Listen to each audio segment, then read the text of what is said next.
Let's jump right into the mirror principle. I really want you to pay very, very close attention to this, because if you can master this and begin to apply this in your life every single day and live by it, I promise you, your life will change in a very, very short period of time. It'll almost seem like you've become successful overnight. A few months ago to you will feel like different lifetimes. When I go to my friends, they're like, oh my God, you literally became successful overnight. But to me, it feels like this was years ago, because you've become a different person. Who you were a month, 2 months, 3 months, 6 months ago, it seems like a completely different lifetime. So let's get started with what the mirror principle actually is. Let's have a working definition for the mirror principle, which I think accurately sums it up well. Reality is a mirror that reflects your relationship to yourself and to your world, or to reality itself, your inner world and your outer world. So what do I mean? If your relationship to money is that I am not capable of making money, I am not good at making money, then the mirror of reality will say, oh, that's what you believe? So be it. Here is more evidence of why you're not capable of making money.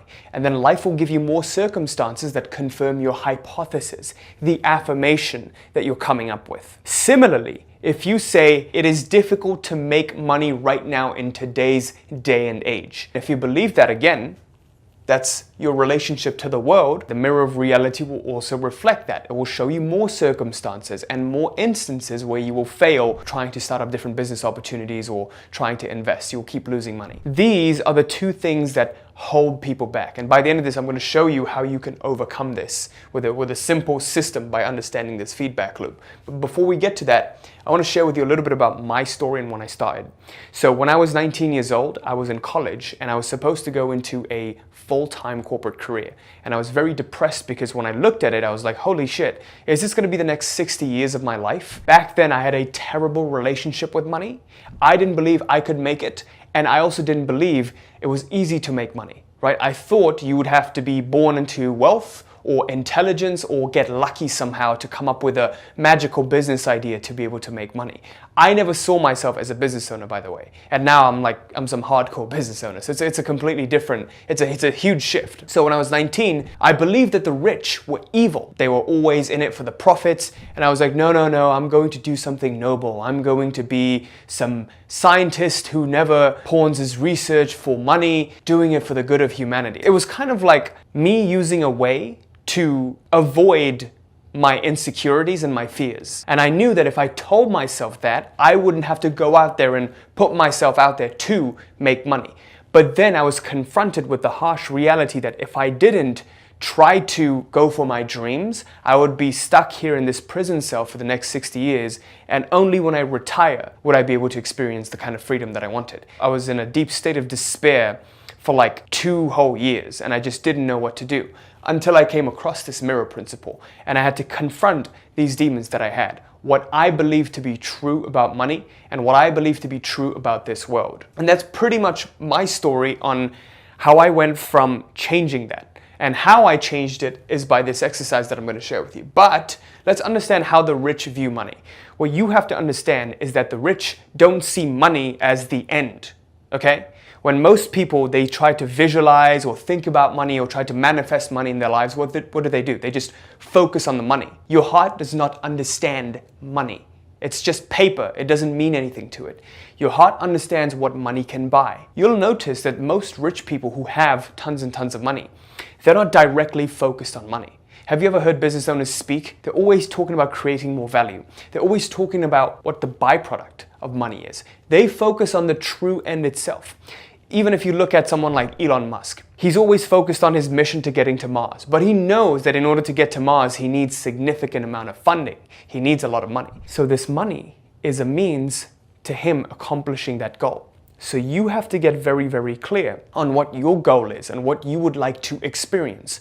What is the thing that money buys that you truly want? Focus on the end. When you focus on the end, the money shows up as a byproduct of that, as a tool, as a means that leads you to that end goal. It's like the bridge of incidents, as Neville Goddard would say. So that's how the rich views money. So now that you understand the end goal that we have here. It's time to understand how we can see ourselves generating the kind of money that we want that will lead us to that end goal that we have. And this is where the key to the mirror principle comes in. The key to understanding this is we have to change our belief system in regards to how we view ourselves and how we view money. So for most of us, because we've deeply ingrained ourselves in saying the same story, telling ourselves the same story again and again and again, this belief system has become very, very deep. So all we need to do is work on changing this belief system. But the real question becomes, how do we do this? How do we change years and years worth of ingrained beliefs? And this is how. There's a feedback loop that happens that programs our subconscious mind. The part of ourselves that we do not see, that we never really question, because that's just how we've been raised. That's just how I've lived up until now. And this is how it works. We affirm things to ourselves. And then when we have an affirmation where we say, hey, right now there's a recession, it's a terrible time to start up a business. This is a bad time to make money. There's no opportunity here. When you say that to yourself, there is a part of your subconscious mind that starts to look for evidence of it. It starts to look for proof in your external environment. Where is proof that this is a bad time? Ah, look, there's proof right there. And then what happens within us is a realization occurs. Because we can connect this affirmation to an actual event, we get this feeling, this emotional confirmation. We think a thought and then emotionally we feel connected to that thought because we see evidence. And therefore, it gets ingrained into a belief. So when a thought is met with an emotion, it becomes a belief. Please remember right now, look back into your past and see all of the memories that you have. Chances are the things that you remember from very, very far behind in the past, those are the things that have held a lot of emotional intensity. If it didn't have any emotional intensity, you would have discarded it. It would be irrelevant. Because the brain has a limited amount of space, we only hold the things that have had high emotional intensity. Fears, beliefs, doubts, those are the things that stay with us for the rest of our lives. And there's a great process to working through this called the letting go method. What I want you to do is understand that we have words of affirmations. Now, we unconsciously say these because we've heard them in our environment. We hear them on TV, we hear our friends, we hear everyone around us say it, and so because we hear people say it, we start saying it too. Here's the challenge. You have to start making your own affirmations, consciously saying your own affirmations, the thing that you want to be true in your life. That is the mirror principle, because the mirror ultimately reflects your relationship to yourself and to your reality. So we begin with an affirmation, and now what we're going to do is consciously choose the confirmation in our environment. Here's what's crucial. For every affirmation that you have right now, there is undoubtedly a confirmation out there.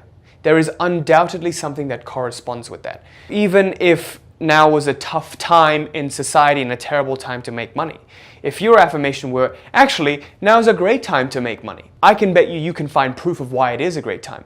One particular thing I can think about is when Warren Buffett said, when everyone's greedy, you should panic, and when everyone's panicking, you should become greedy. There's always an opportunity when everyone else is in a panic and everyone else is in a frenzy. You just have to be able to find it.